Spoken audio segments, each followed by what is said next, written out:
It is the 21st of March, 1152. On the banks of the River Loire, 4 archbishops of France gather at the royal castle of Beaugency, and with the reluctant approval of the Pope, annul a king's marriage on the grounds of consanguinity. Eleanor of Aquitaine, the divorcee from King Louis VII, travels to Poitiers, but is soon accosted by 2 lords who attempt to kidnap and forcibly marry her in order to claim her lands. But she escapes on horseback, and only 8 weeks after the annulment, on the 18th of May 1152, Eleanor stands at the altar once more, this time beside a man of her own choosing, Henry of Anjou, the future King Henry II of England.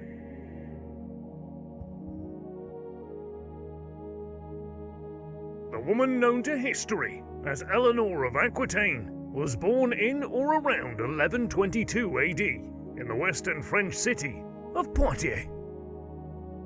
Eleanor's father, William X, Duke of Aquitaine in Gascony and Count of Ponthieu, was the son of the first troubadour or French lyricist or poet, William IX, Duke of Aquitaine. Her father, William X, is known today as William the Saint, due to his untimely death whilst on pilgrimage in Santiago de Compostela, in Spain in 1137, an event that would set about a chain of events which would catapult his daughter onto the centre stage of European power politics. Eleanor was originally named Eleanor after her mother, Eleanor de Châtellerault, from the Latin meaning the other Eleanor, but her name became adulterated to Eleanor because of the dialect of northern France at the time. Her mother Eleanor married Duke William X in 1121 and was the daughter of Aimery I de Rochefoucauld, Viscount of Châtellerault, whose wife, Viscountess Dangereuse de l'Île Bouchard, was also the mistress of William IX, Duke of Aquitaine, meaning that Eleanor's maternal grandmother and paternal grandfather were lovers.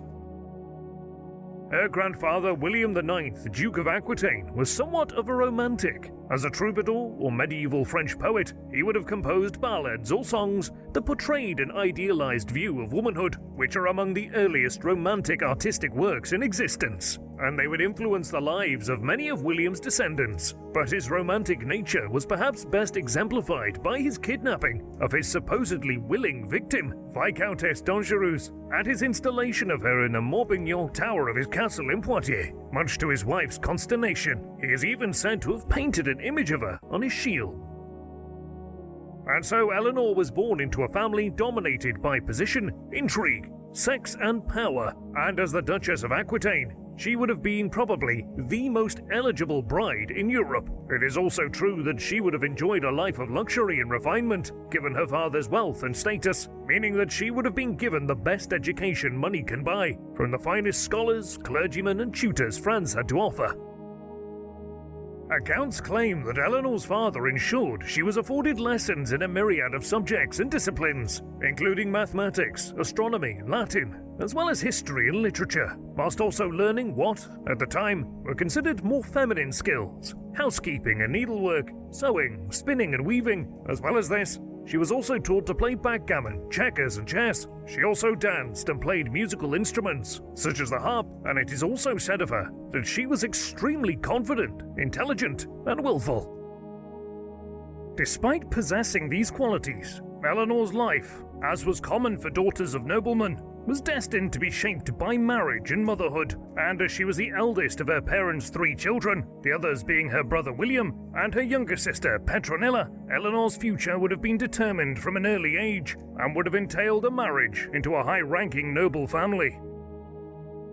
However, as was common in medieval Europe, the child mortality rate was high, even in families of noble birth. Therefore, when her younger brother William died at the age of 4 in 1130, when young Eleanor was only 8, she became the heir to her father's lands and titles, which meant that her future husbands were more likely to be monarchs than magnates.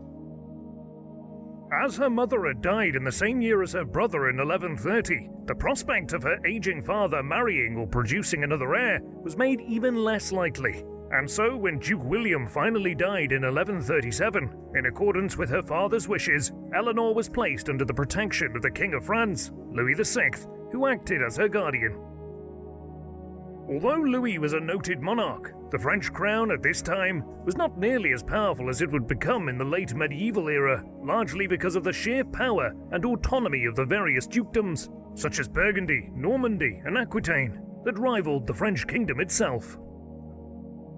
The origins of the Duchy of Aquitaine date from the time of the Roman Empire, when it was known as Aquitania Prima, and would later be ruled by the Visigoths, and then the Franks, who formed the territory into a duchy, which had remained until 852 AD, when Eleanor's ancestors were granted the title of Dukes of Aquitaine, although it remained a fiefdom, as it had been granted to Eleanor's family by the kings of France, in return for their services and homage.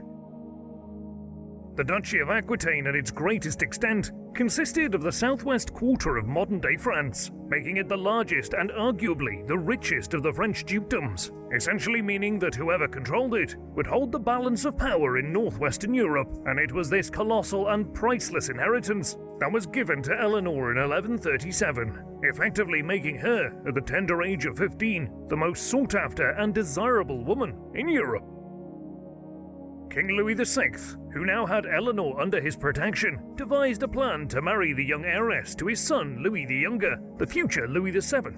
However, the only sticking point from the French king's perspective was that the condition for Eleanor to inherit her father's lands and titles in Aquitaine was that she must retain control over the duchy until her children with Louis came of age, when the duchy would be united with France.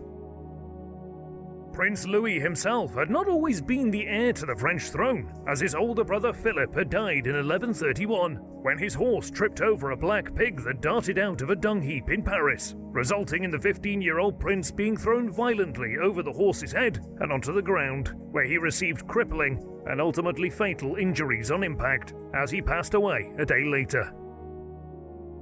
Because Louis was the spare to the heir, he was not afforded the kingly education that his brother enjoyed, as at the time of his elder sibling's death, he was preparing to embark on a pious life of religion. However, almost immediately after the king's eldest born had been laid to rest, Louis's father made him co-regent, and the young prince's religious upbringing would go on to shape his character, as would his marriage to the young Eleanor. A clue to the reason why Louis VI made both his sons regent in quick succession can perhaps be found in his nickname, Louis the Fat, and in 1137, the king's declining health was further compounded by him contracting dysentery, which prompted him to dispatch his son to Aquitaine, along with 500 heavily armed knights, where on the 25th of July, Eleanor married young Louis in the Cathedral of Saint-André in Bordeaux, who would only 1 week later become King Louis VII of France. It was customary for couples from noble families at the time to exchange wedding gifts to further seal their union, and Eleanor honored this custom by giving her new husband a rock crystal vase that she had been given by her troubadour grandfather William IX. And amazingly, the artifact is still in existence today, as it is kept in the Louvre Museum in Paris, and is widely considered to be the only surviving object that we know for certain belongs to Eleanor. After their marriage, both Louis and Eleanor travelled to Poitiers, the capital of Aquitaine, where they were confirmed as Duke and Duchess of Aquitaine on the 8th of August 1137, but the festivities were short-lived, as word soon reached the couple that the King of France, Louis VI, had succumbed to his dysentery, and so both Louis and his new bride immediately rode to Paris, where they were crowned King and Queen Consort on Christmas Day 1137. It is evident that Eleanor not only possessed fierce intelligence, but was also captivatingly beautiful, and there are accounts which state that the young king soon became besotted with his wife, who in turn quickly gained a reputation with the king's family, as well as France's clergy and nobility, as being something of a troublemaker or bad influence, as she would wear revealing clothing and supposedly act in an improper manner that was unbecoming of a woman of her status. This hostility towards Eleanor was largely due to the fact that she was an outsider, who had been raised in no small part due to her grandfather William IX's influence in the more liberal, secular fashion, whilst the Parisians, on the other hand, were more traditional and conservative, and it is possible that Eleanor knew that her status in France depended on the good favour of the king. Thus, she may have sought to exploit the pious young Louis's naivety by bewitching him with her womanly charms, which evidently were considerable, even at an early age. Moreover, the advantage of Eleanor's beauty and charm was seen almost instantly, much to the annoyance of the French court, as the formerly reserved young man began to lavish his queen with hundreds of expensive gifts, presumably in an effort to please his new wife. Indeed, further evidence of Eleanor's supposed grip over the French king came 1 year after their wedding, when Louis, along with a small army, put down a rebellion near Poitiers, and 3 years later undertook a campaign to capture Toulouse, which Eleanor laid claim to, through her paternal grandmother, Philippa.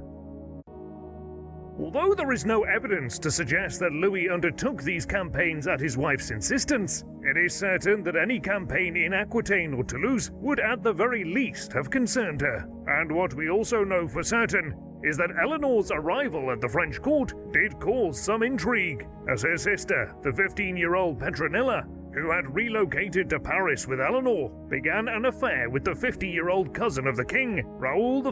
of Vermandois. The couple soon made a public declaration that they intended to marry, despite the fact that Raoul was already married to Eleanor of Champagne, niece of Theobald II, Count of Champagne. However, the Queen once again used her influence over the king to have Raoul and Eleanor's marriage annulled, on grounds that they were too closely related, and so Petronilla and Raoul were then married in 1142. Understandably, this union greatly angered the Count of Champagne, who appealed to the then Pope Innocent II, who declared that Raoul's marriage to Petronilla was in turn invalid, meaning that both now faced excommunication as a result. King Louis, who had previously quarrelled with the Pope of the Archbishopric of Bourges, was in no mood to back down, and so marched on Champagne with an army and assaulted its then capital, Vitry, which in quick order was burnt to ashes, as were around 1,000 of the city's inhabitants who had taken refuge in a church.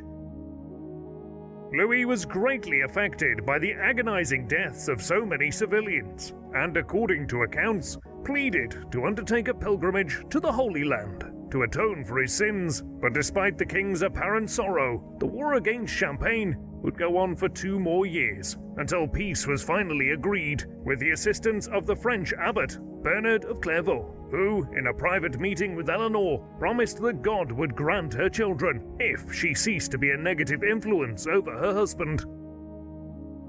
This eventually had the desired effect, as both Eleanor and her husband soon backed down, and Louis agreed to return Theobald's captured lands to him, and also agreed to cease his opposition to the Pope's choice for the Archbishopric of Bourges, whilst Raoul and Petronilla remained excommunicated until Pope Innocent II's death in 1144. For Eleanor, however, the Church's blessing seemed to have paid dividends, as she gave birth to a daughter named Marie in 1145, who would go on to marry Theobald II, the Count of Champagne's son, Henry, in 1164, and as well as this, the Queen then gave birth to a second daughter in 1151, named Alex, but she and her husband were never to be blessed with a son, which was a fact that would fuel their later division. This episode, which had seen Eleanor and her sister spark a full-scale war within France, demonstrates the power and influence they had acquired over the French king. But even a monarch as powerful as Louis could not fight for long against his own nobles and the might of the Catholic Church, and so when, soon afterwards, the king, who was still racked with guilt at the burning of civilians at Vitry, was asked by the new Pope Eugene III to lead a crusade against the Saracens in the Holy Land, Louis could hardly say no. And so, on Christmas Day 1145, in Bourges Cathedral, the king made it known that he intended to take the cross and set sail for the Middle East. Eleanor, true to character, also took the cross alongside her husband, the reasons for which are still debated today, as some historians suggest that Louis could not bear to leave his beautiful bride, whilst others state that it was Eleanor herself who planted the idea of taking the cross in her husband's mind, a possible reason for which may lie in the fact that her father's brother, Raymond of Poitiers, was the leader or prince of the Principality of Antioch, which was one of the Christian Crusader kingdoms that had been established after the First Crusade in 1098.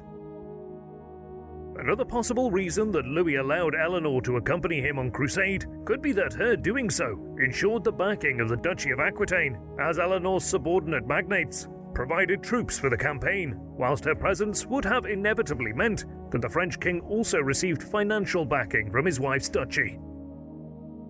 The king, his wife, and their army of fellow crusaders then set out from France in June of 1147 and across Western and then Eastern Europe towards the Byzantine Empire, where they were received with suspicion by the then emperor Manuel I Comnenus, also known as Manuel Porphyrogenitus, or Born into Purple, who feared what the influx of hordes of Westerners might do to his empire, whilst the Crusaders in turn viewed the Byzantines as decadent, unreliable Christians.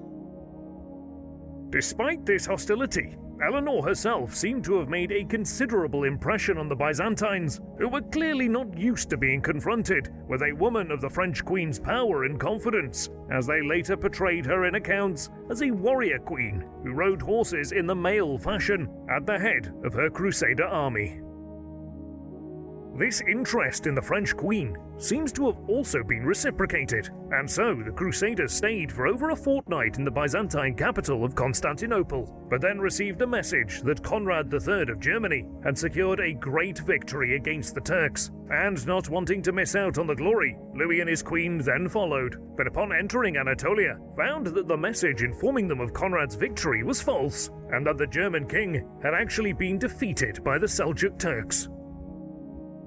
Judging that they had come too far to turn back, the French Crusaders joined with Conrad's much reduced force and headed further into the hinterland of Anatolia towards Antioch, but their journey that was leading them over the hilly and mountainous terrain of Asia Minor would prove to be as difficult for the French as it had been for the Germans. After crossing into Anatolia, the Crusaders headed south over the Phrygian mountains, and whilst approaching the summit of Mount Cadmus on the 6th of January 1148, Louis ordered his vanguard to halt and make camp, but its commanders, one of whom was Eleanor's vassal, Geoffrey de Rancon, decided to continue into the following valley, which stretched the Crusaders' line of advance considerably and made it vulnerable to attack. The Seljuk blow then fell in the middle of the Crusader force that effectively chopped it in two, resulting in part of the Christian baggage train being either destroyed or captured in the following rout, in which many hundreds of Crusaders and unarmed pilgrims were slain as they retreated back down the narrow passes or fell to their deaths in the deep ravines. Later, Eleanor would be blamed for this defeat by chroniclers in what is now known as the Battle of Mount Cadmus, as some claim that she gave Rancon the order for the Crusader vanguard to march on, whilst others state that her baggage train slowed the Crusader force down. But it should be noted that there is no concrete evidence to suggest where Eleanor was during this incident, although women being blamed for male deficiencies or mistakes at the time was not uncommon. Over the coming days, the Turks mounted more raids on the Crusaders as they traversed the Anatolian mountains, and eventually Louis was forced to abandon the majority of his force and proceed to the Holy Land by ship, which effectively consigned those left behind to death from exposure, starvation, or by the Seljuk Turks themselves. The king and Eleanor finally arrived in the city of Antioch in March of 1148, where they were greeted by Eleanor's uncle, Raymond of Poitiers, but it soon became evident that all was not well between the French king and his wife, as Louis, being eager to fulfill his pilgrimage, wanted to continue onwards to Jerusalem, whilst Raymond requested that the French king should aid his siege of Aleppo, about 40 miles to the east of Antioch. Eleanor, in turn, spent many hours in private conversations with her uncle for unknown reasons. Some say she was seeking Raymond's advice, whilst others state he was attempting to win her support for his war against the Muslims, whilst some chroniclers even accuse Raymond and Eleanor of starting an incestuous affair, but modern historians believe this to be false, as Eleanor had been close to her uncle since childhood. As well as this, the Queen and Louis continued to share a bed together after this period, which suggests that the French king had no such suspicions. It must be remembered that rumours of Eleanor's promiscuity abounded both during her life and following her death, with one 13th century minstrel even claiming that Eleanor had an affair with Saladin when on crusade. However, this story, along with many others concerning Eleanor, has no grounding in historical fact and simply reflects the fascination that surrounded Eleanor as a powerful medieval woman and the many attempts that were made to both denigrate and mythologize her and her legacy. Whatever the purpose of Eleanor's conversation with her uncle, they seem to have resulted in her turning against her husband, as despite Raymond's requests for help, Louis decided to carry on to Jerusalem, whilst the Queen insisted on remaining in Antioch with her uncle. Indeed, her involvement with Raymond was a sign that Eleanor had grown tired and disappointed with her marriage to Louis, and the French king in turn was upset and jealous over Raymond and Eleanor's close relationship. The king's insistence that Eleanor accompany him to the Holy Land led her to propose what she had been considering for some time, annulment, and so Eleanor proposed annulment on the grounds of consanguinity, as she and Louis were fairly closely related by blood, and consanguinity was common grounds for annulment during the medieval period, and was an effective tool for divorce for the nobility, as the vast majority of noble couples at this time were related to each other in some way. Louis was devastated by his wife's proposal and forcibly removed her from Antioch and marched on with his army to the Holy Land, and in May 1148, the Crusaders finally reached the holy city of Jerusalem, where they were welcomed by a jubilant crowd, which included the Patriarch of Jerusalem and the Emperor Conrad. After finishing his pilgrimage with prayer at Jerusalem's holy sites, thus purging himself of his sins, Louis embarked on a siege of Damascus. However, this ended within 4 days, on the 28th of July, with failure and retreat, and as French resources were by now running low, as was morale, and as autumn was approaching, the army began to disintegrate, as men either demanded to go home or deserted. There is very little mention of Eleanor's activities during the 11 months she spent in Jerusalem, suggesting that she was still in disgrace, and the relationship between her and the French king was steadily worsening. And as was typical with Eleanor's life, there arose numerous legends of her activities in the Holy Land, including one which suggested that she brought back silkworms from the Middle East and introduced them to Aquitaine. After celebrating the Easter of 1149 in Jerusalem, Eleanor and Louis departed by ship towards Italy. But during this journey, the royal ships were attacked by a Byzantine fleet, intent on capturing the couple, and after narrowly escaping, the ships of Louis and Eleanor were then separated by a violent storm. Eleanor's whereabouts remained unknown for 2 months, until her ship was finally brought to port at Palermo in Sicily, and where she was during that 2-month period remains a mystery to this day. The king and queen were finally reunited in Calabria in the late summer of 1149, but Eleanor's relief was soon dissipated by news that on the 29th of June, Raymond of Antioch had been killed and decapitated by Muslim forces. Greatly bereaved, Eleanor now set off with her husband north towards Rome, where Pope Eugenius III had invited the royals to stay in his palace at Tusculum, just south of the city.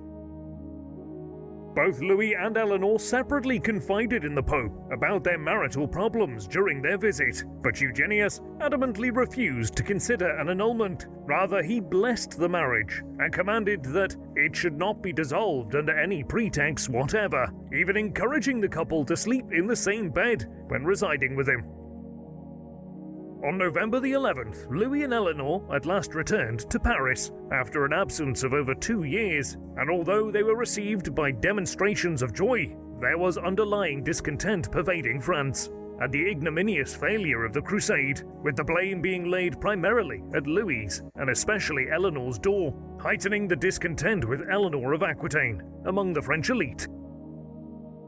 Louis and Eleanor's already tense marriage was irreparably broken by the birth of their second child in the latter half of 1150, as the arrival of another daughter was a bitter disappointment to Louis, who, approaching the age of 30, craved a male heir to succeed him in the Capetian royal line. Indeed, he took the birth as a sign that God did not approve of his marriage, and that Eleanor had been right to call its validity into question.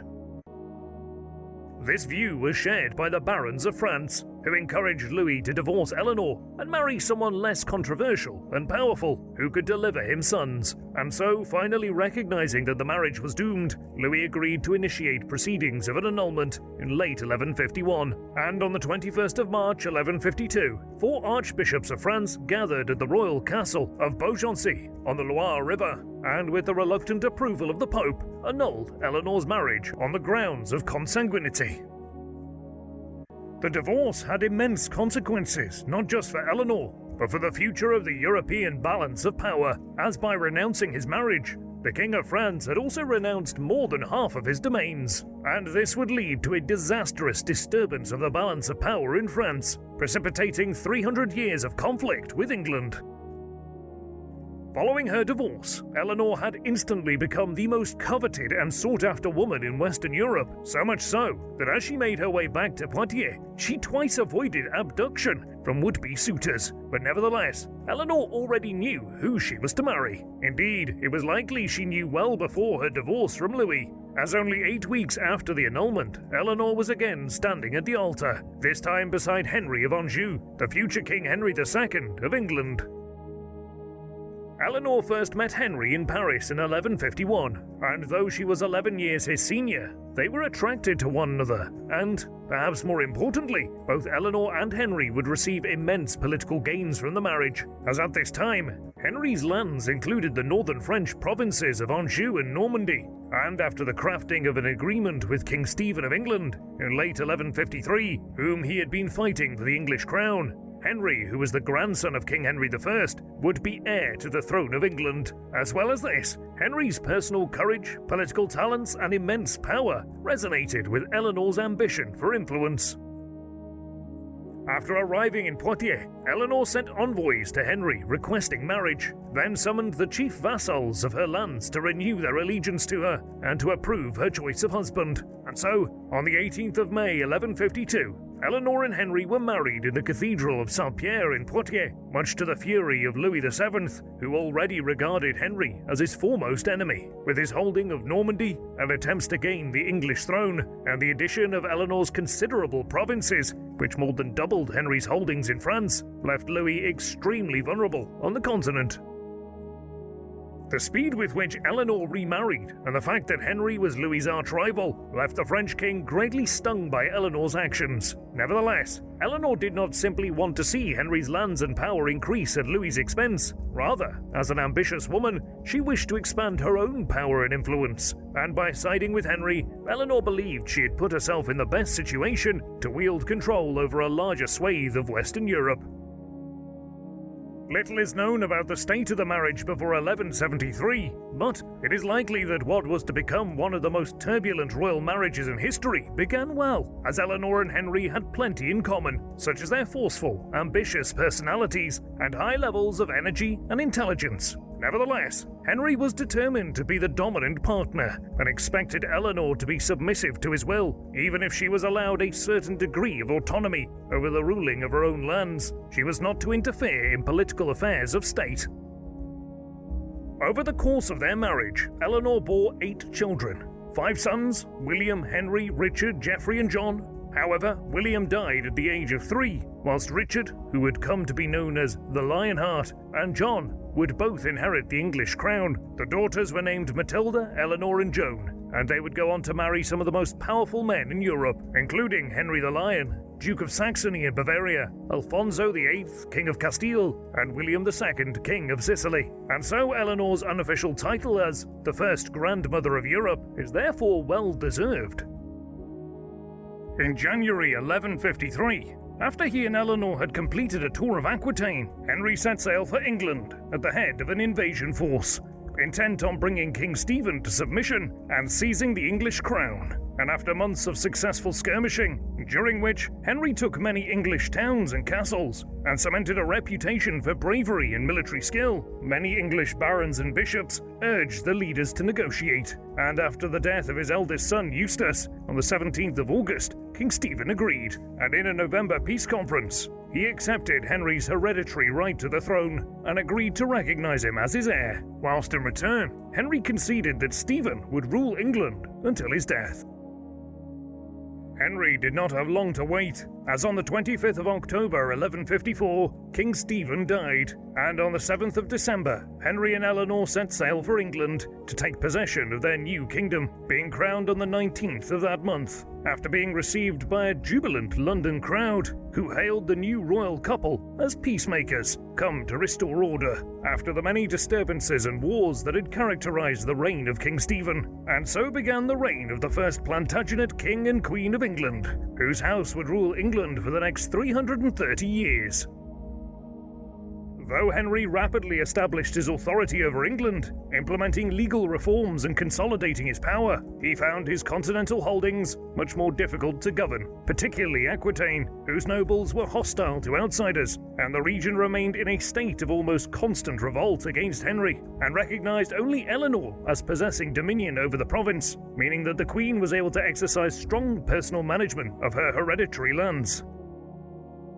Furthermore, though Henry ensured he possessed complete control over the most important matters of state during the reign's early years, Eleanor acted as regent of England on the numerous occasions when Henry was away on the continent, dealing with routine business of state, implementing and approving the acts of ministers, and touring and arbitrating in disputes across the country.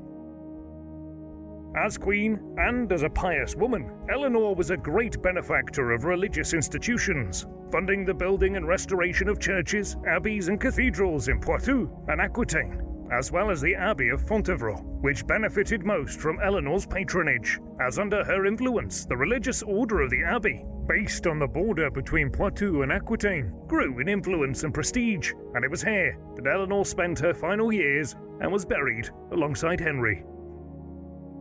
In 1168, Eleanor took up permanent residence in Poitiers, establishing her court in the city, along with her favourite son Richard, and although it was Eleanor that initiated this separation from Henry, the king approved of it, and was not upset or disturbed by the Queen's move, as having dealt with a large Aquitanian revolt in the spring of 1168, Henry thought Eleanor's presence would help quell the province of Aquitaine, whose nobles were still fiercely loyal to their duchess. There is much debate as to why Eleanor wanted to move away from Henry to Poitiers. The marriage had by now certainly gone stale, partially due to Henry's frequent and public affairs, and at 46, having borne 8 children, it is possible that Eleanor believed she had done her duty within the marriage, and no longer wanted to take an active part in it. Furthermore, living in her own lands with a relative degree of autonomy allowed Eleanor to exercise greater power than when she was with Henry, whose domineering personality constrained her desire for influence. From 1168 to 1173, Eleanor held a court at Poitiers that has become legendary as the so-called Court of Love, where chivalric romance was prominent and the medieval lyrical poetry of the troubadours flourished under Eleanor's patronage. Indeed, the idea of courtly love, the conventional medieval tradition of love between a chivalrous knight and a noblewoman, in many ways sprung from the legends surrounding Eleanor's court. It is true that Eleanor did attract troubadours to her court through her patronage of their work, and the Queen herself was often mentioned in the poems of the troubadours of southwestern France at the time, described admiringly as an elegant and noble woman. However, like so much of the stories surrounding the life of Eleanor, her court of love was almost certainly a myth, a literary conceit concocted by Andreas Capellanus, a chaplain at the court of Troyes, as between 1174 and 1196, after Eleanor's court had been dismantled, Andreas wrote The Art of Courtly Love, in which he describes Eleanor, along with her daughter Marie, as presiding over a tribunal that made judgment on intellectual disputes concerning courtly love. Despite these writings, there is no real evidence for this court of love in any contemporary sources. Furthermore, there is no evidence that Marie ever visited Eleanor at Poitiers. Thus, Eleanor's appearance in Andreas's work owes far more to her European reputation than her actions. Indeed, Eleanor's court was a very pious household, frequented by chaplains, and often taking part in communal worship. Whilst Eleanor was at Poitiers, pressure was growing on King Henry's rule from his eldest son Henry, and with the Treaty of Montmirail in January 1169, the king divided his vast inheritance between his 3 eldest sons, Henry receiving England, Normandy and Anjou, Richard receiving Aquitaine, and Geoffrey gaining Brittany. And furthermore, Henry was prematurely crowned as King of England in June 1170, in anticipation of his succession, and was dubbed the Young King. Nevertheless, the young king took after his father in his restless desire for power, his vanity, and his fierce temper, and having grown up spoiled by his parents, Henry found his position of having titles, yet no power, infuriating, and in his anger, a rift began to grow between the young king and his father, who refused to cede any political power to his son. Furthermore, King Henry was increasingly isolated politically, primarily due to the murder of the Archbishop of Canterbury, Thomas Becket, in December 1170 by 4 of Henry's knights, an act which Henry had not explicitly ordered and deeply regretted, yet one in which he was still implicated, and which shocked Christian Europe and caused great anger toward the English king from across the continent.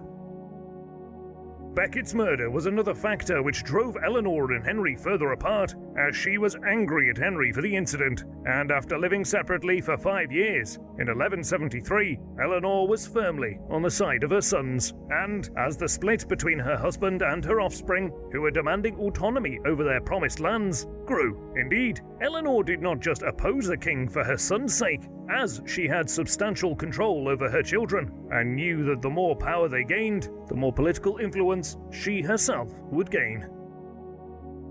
Henry was also coming under growing pressure from his vassals, especially in Poitou and Aquitaine, who resented his heavy-handed imposition of authority and dictatorial governance. And after Henry's dramatic loss of international prestige following the murder of Becket, they sensed an opportunity to overthrow the authority of the English king, and their growing rebelliousness was encouraged by Eleanor and her 3 eldest sons, as well as King Louis, who relished a chance to undermine the might of Henry's continental empire. The stage was thus set for the most dangerous rebellion ever to confront Henry II, and although Eleanor's precise role in the build-up to the uprising is not certain, it is clear that she was a key player in helping to form the hostile coalition that confronted the English king in 1173.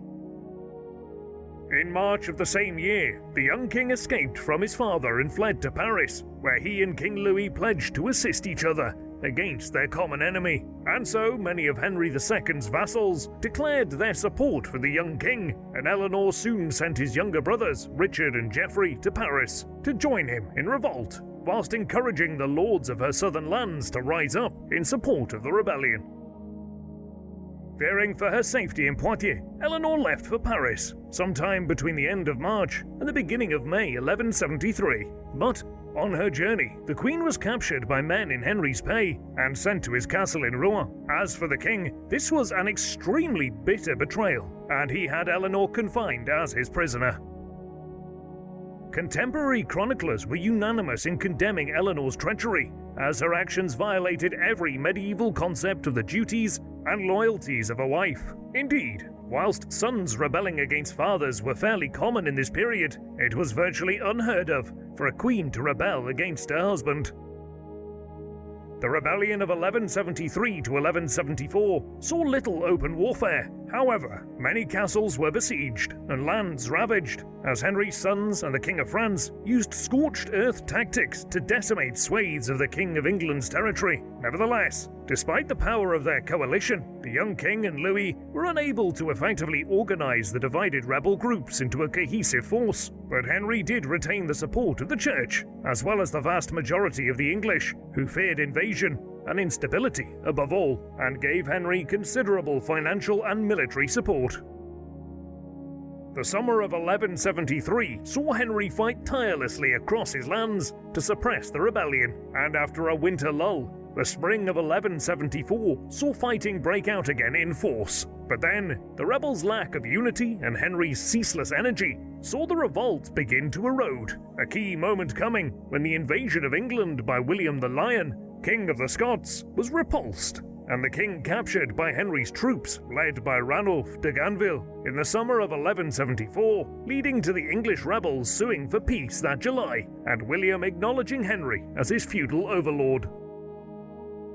This forced Louis and the young king to call off their planned invasion of England, and when their attack on Rouen in August ended in retreat back to Paris in the face of Henry's advance, the rebellion was virtually at an end. And for Henry, this was a glorious and skillful victory against overwhelming odds, and it restored his international reputation from the tarnish it had received with the death of St. Thomas Becket. The outcome of these events was that a peace was reached on the 30th of September between Henry and his sons at Mont-Louis, the king generously giving money and castles to his remorseful sons, but not ceding any political power. Indeed, there was to be no savage retribution. Rather, Henry proclaimed a general amnesty for all those who had risen up against him, all that is, save his queen. After travelling to England with Henry on the 8th of July 1174, Eleanor was made a prisoner, and for the remainder of Henry's life until 1189, she would remain in captivity, by order of the king, permitted only limited contact with her children. The king dealt with Eleanor so discreetly that very little is known about her life during these years as a prisoner, but she resided mostly at Winchester Castle, and in the early years of her captivity, her allowance was meagre, although it did become more substantial during the 1180s, and although Eleanor lived in fairly luxurious surroundings, the king ensured she was completely cut off from the outside world, as he had first-hand proof of how dangerous Eleanor could be to his power when allowed freedom. During this time, the king enjoyed many years of peace throughout his realm, but this was shattered once again by the antics of Henry's sons, as in the early 1180s, Richard's harsh suppression of rebellious barons and the ruthless enforcement of his authority in Aquitaine, which he effectively ruled in Eleanor's absence, caused his bitter vassals to look to the young king to challenge Richard, and so the impetuous young Henry, jealous of his brother's autonomy over his lands, joined with the barons of Aquitaine and invaded Richard's territory in 1182. After this, the young king's anger soon turned, once again, to his father, demanding greater power in furious outbursts to the king, and when Henry II stopped his son's allowance, the young king formed a mercenary band and raided and looted territories throughout southern France. However, in June of 1183, the young king fell violently ill with dysentery and died at the age of 28, leaving the king overcome with grief, even though he was now more secure in his rule. After the shock death of the young king, from the late summer of 1183, Eleanor was allowed greater freedom, resuming her place as queen and occasionally appearing at Henry's side in public, but there were no obvious signs that the couple's personal estrangement had ended. By 1189, Henry had reached the age of 56, and although 12 years younger than Eleanor, a lifetime of relentless activity had left him suffering from numerous health problems, including a bleeding ulcer, and only 6 years after the loss of young Henry, after hearing that his son John had sided with Richard in conflict against his father, the king died on the 6th of July, 1189, in his castle at Chinon, and was buried at the nearby Fontevraud Abbey. And so Richard I was crowned King of England in Westminster Abbey on the 3rd of September 1189, following his father's death, in front of an enthusiastic gathering, and one of his first acts as king was to formally order the release of Queen Eleanor from captivity. Indeed, despite having been a prisoner for 15 years, Eleanor emerged with ferocity onto the European political scene at the age of 67. And for the remaining 15 years of her life, would play a greater and more influential political role than ever before, as the Queen was able to exert far more influence over her children than she did over her late husband. With Richard in Aquitaine, Eleanor set about drumming up support for her son in England, a country that Richard had barely visited, and so upon travelling to Westminster, the Queen received oaths of loyalty from the Lords of England on behalf of the King, and in addition, Eleanor passed a host of laws in an attempt to endear the English people to their new king, including ordering the release of vassals who had rebelled against Henry II. The 31-year-old Richard sailed to Portsmouth on the 13th of August, where, thanks largely to Eleanor's efforts, he was greeted with great public enthusiasm. But Richard the Lionheart, who spoke no English, had very little interest in administering his new domain. Rather, he immediately threw himself into preparing for the project that had dominated his imagination since he took the cross as the Count of Ponthieu in 1187, that being the Third Crusade. On the 2nd of October 1187, the Turks, led by their brilliant military commander Saladin, had occupied Jerusalem and massacred the Knights Templar, causing the leaders of Western Europe, led by Pope Urban III, to rally for a new crusade. And after implementing heavy and unpopular taxes on the English people, as well as the nobility, to pay for his supplies, Richard departed from England in December 1189 to make his way to the Holy Land, and in his absence, he left Eleanor unofficially in charge of the English government. Her imprisonment had made Eleanor increasingly pious and wise, yet her tenacious energy and will had not been eroded in the slightest, and in Richard's absence, she transacted the business of state, using her own seal on official documents, demonstrating the qualities of a benevolent and statesmanlike ruler, and greatly impressing contemporary chroniclers.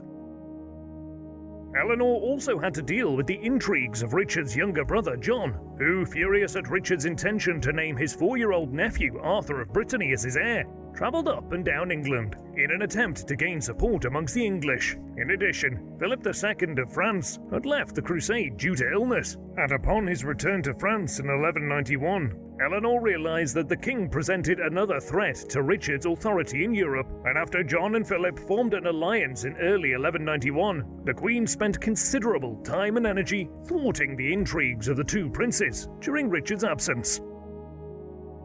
Eleanor ordered the reinforcement of all castles guarding the border between Richard's empire and Philip's France, and upon hearing, in February 1192, that John was preparing to cross the Channel with an army to join with Philip, Eleanor travelled to England from Normandy to stop him, and after making every English magnate swear a new oath of fealty to Richard, Eleanor threatened to confiscate John's castles and estates if he defied her, and he backed down.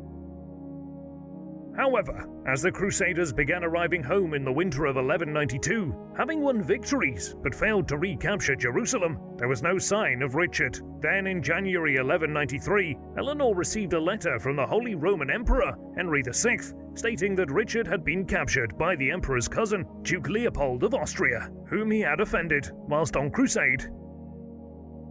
Leopold's overlord Henry VI was a ruthless man who was an enemy of the Plantagenets. After Henry II had supported his great rival, Henry the Lion, Duke of Saxony, and after taking control of the prisoner, Henry demanded an extortionate ransom of 100,000 silver marks, equivalent to twice the annual revenue of England.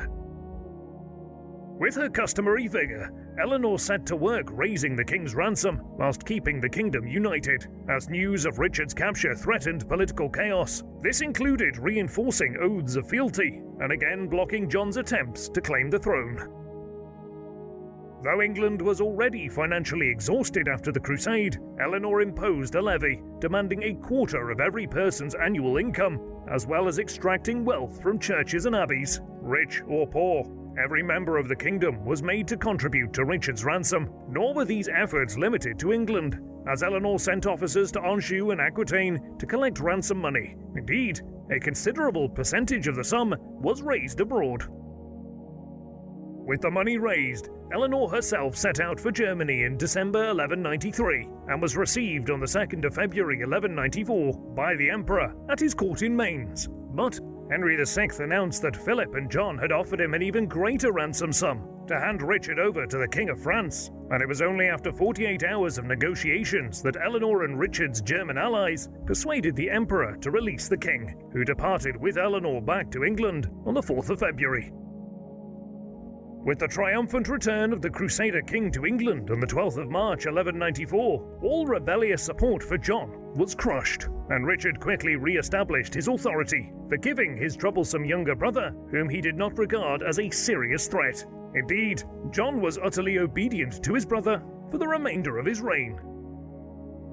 The same could not be said of King Philip of France, however, and during the final 5 years of Richard's short reign, the English king would be engaged in a bitter struggle with Philip, tirelessly defending his territories against the aggressive ambition of the French king. Eleanor, meanwhile, lived at the Abbey of Fontevraud for the final years of Richard's reign, looking toward the salvation of her soul and death, as by 1199, the Queen was 77 years old, a remarkable age by contemporary standards.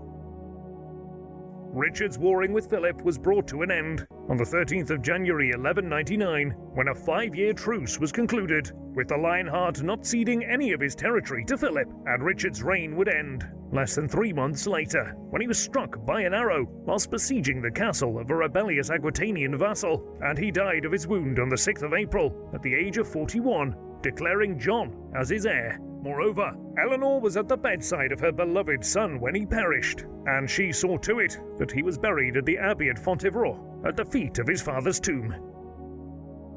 Of immediate importance to Eleanor following Richard's death was to ensure that her son John received his inheritance, as the ever-troublesome Philip II proclaimed Richard's nephew Arthur of Brittany, who was residing with the French king in Paris, as the rightful heir to his empire, leading to numerous vassals in the province of Anjou declaring themselves for Arthur.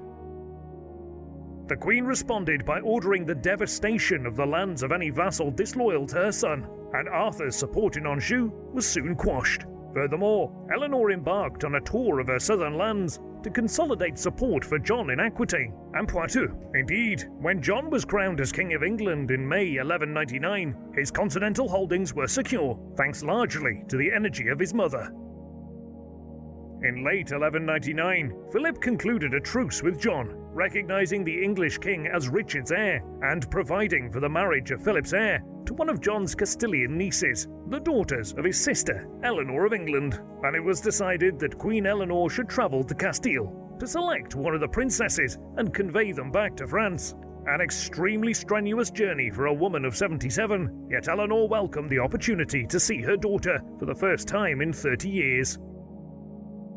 Following the truce, Eleanor set off from Poitiers and was ambushed and captured just south of the city by a rebellious vassal, Hugh de Lusignan, who demanded she grant him the title Count of La Marche in return for her release, and deciding that the Castilian marriage was of greater importance than a disputed fiefdom, Eleanor capitulated and continued her journey south. Crossing the Pyrenees Mountains in the depth of winter, the elderly queen arrived at the court of Castile in late January in the year 1200 and chose the 16-year-old Blanche to marry the French heir, a choice that would prove to be a wise one, as Blanche of Castile would ultimately become almost as formidable a queen as her grandmother, keeping France stable during the minority of her son, the future saint Louis IX.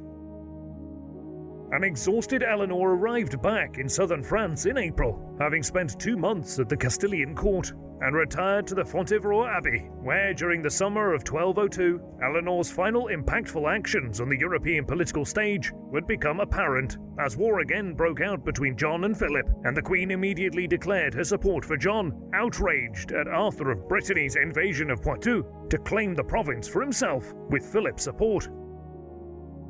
In late July, Eleanor set out from Fontevraud with a military escort to install herself at Poitiers to deter Arthur's advance, and stopped on the way to lodge at the castle of Mirabeau, some 20 miles northeast of Poitiers. However, Arthur learned of her whereabouts and then besieged the castle, intending to take the old queen hostage. Instructing her men to defend the fortress, Eleanor smuggled out a messenger to John, requesting aid, and upon receiving the letter, the king immediately marched to the castle, arriving on August the 1st, and in a surprise attack, the besiegers were overcome, Arthur captured, and Eleanor freed and escorted to safety. In her final defining act, Eleanor had helped John to achieve the greatest military victory of his reign. Returning to Fontevraud Abbey, Eleanor took the veil and became a nun for the remainder of her life, finally dying on the 1st of April 1204 at the age of 82, and was buried in between her husband and her son, Henry II and Richard I. During her final years, the Queen's empire was falling around her, as the ineffectiveness of King John was ruthlessly exploited by Philip of France, who by 1205 had taken Normandy, Anjou, and Poitou from the weak king. Moreover, Eleanor's immediate legacy was marred by the fall of her empire, and medieval 13th century chroniclers ensured her reputation was dominated by the rumors of scandals of her youth, rather than the wise and pious rule that defined her later years. Indeed, the collapse of John's continental holdings demonstrates Eleanor's importance and skill as a queen, as it was only when Eleanor withdrew from her political life that the empire that she had spent so much of her life working to uphold collapsed. The fact that the life of Eleanor of Aquitaine has been and continues to be surrounded by legend and myth speaks to the fierce grip she held on the imagination of medieval Europe and still holds on us today, as she has gone from being portrayed as an evil and scandalous queen throughout the 19th century to a romantic heroine in the 20th, and even today, her failings and her achievements are often exaggerated. Eleanor achieved a remarkably long career as a central political figure in Europe, ruling as capably as any man at a time when most people of her age should have been dead. She also had an important impact on history in an era when women were so often relegated to a servile role. Indeed, there are not many more influential figures in the history of medieval Europe, as the nuns of Fontevraud wrote in her necrology. About the first queen of the Plantagenet dynasty, she surpassed almost all the queens of the world. What do you think of Eleanor of Aquitaine? Was she really a charming seductress, using her womanly wiles to their greatest advantage? Or was she a beautiful and intelligent stateswoman, whose fierce loyalty to her children outranked the love of any king or commoner? Please let us know in the comment section, and in the meantime,